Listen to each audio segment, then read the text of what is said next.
Welcome to the University of Michigan Dentistry Podcast Series, promoting oral health care worldwide.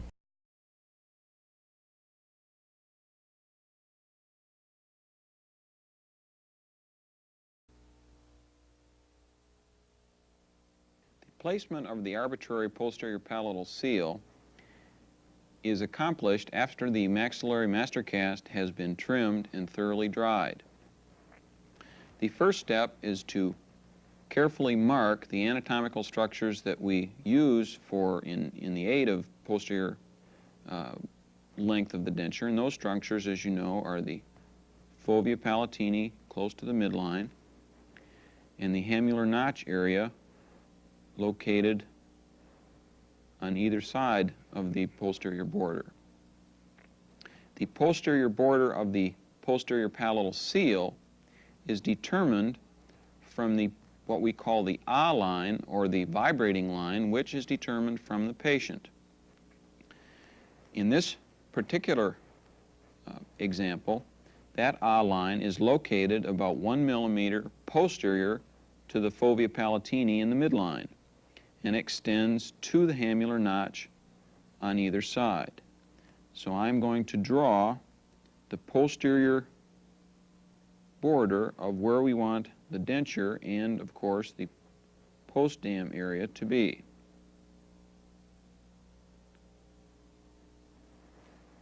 Notice that it goes to the notch, to the hamular notch area, but it does not go through the notch. The anterior portion of the posterior palatal seal in the midline should be at least 3 or 4 millimeters anterior to the posterior limit,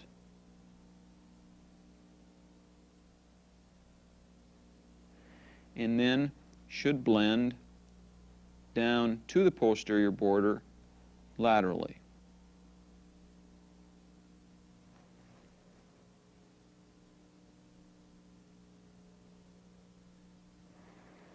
The posterior palatal seal is then scribed by the use of a number 8 round burr in a straight handpiece.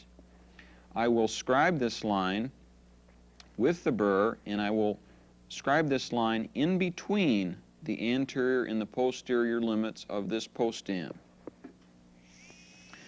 The depth of the line will be approximately one half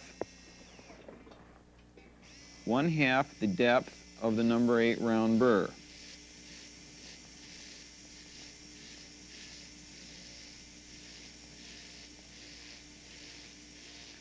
We scribe this line from the midline to the hamular notch area.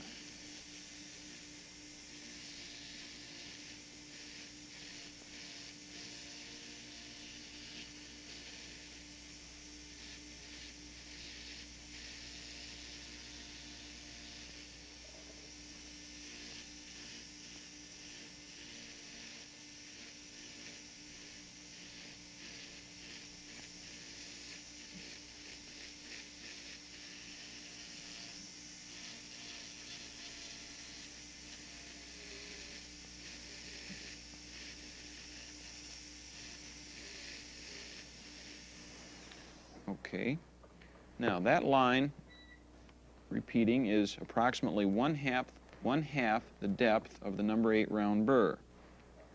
We can then either use a vulcanite scraper or the round end of a number 7 wax spatula and blend or round off the edges of this line that we have scribed from the scribed line to the posterior area, and also from the scribed line to the anterior limit of our post-dam.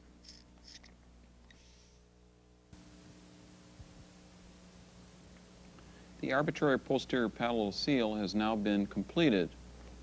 The mid portion of the posterior palatal seal is 1/2 the thickness of a number 8 round burr. From the mid portion to the posterior border and to the anterior border, this has been scraped with a vulcanite scraper or a round end of a number 7 spatula until these blend in with the tissue surface of the master cast. The outline of the post-dam I have scribed just for demonstration purposes only. After this has been completed, the maxillary base plate can now be fabricated. You've been listening to a presentation from the University of Michigan School of Dentistry, which is dedicated to supporting open learning and open educational resources. This recording is licensed under the Creative Commons. It may be reused and redistributed for nonprofit use. Please attribute materials to the University of Michigan School of Dentistry and redistribute under this same license. For more information on how this and other University of Michigan School of Dentistry recordings may be used, visit www.dent.umich.edu/license.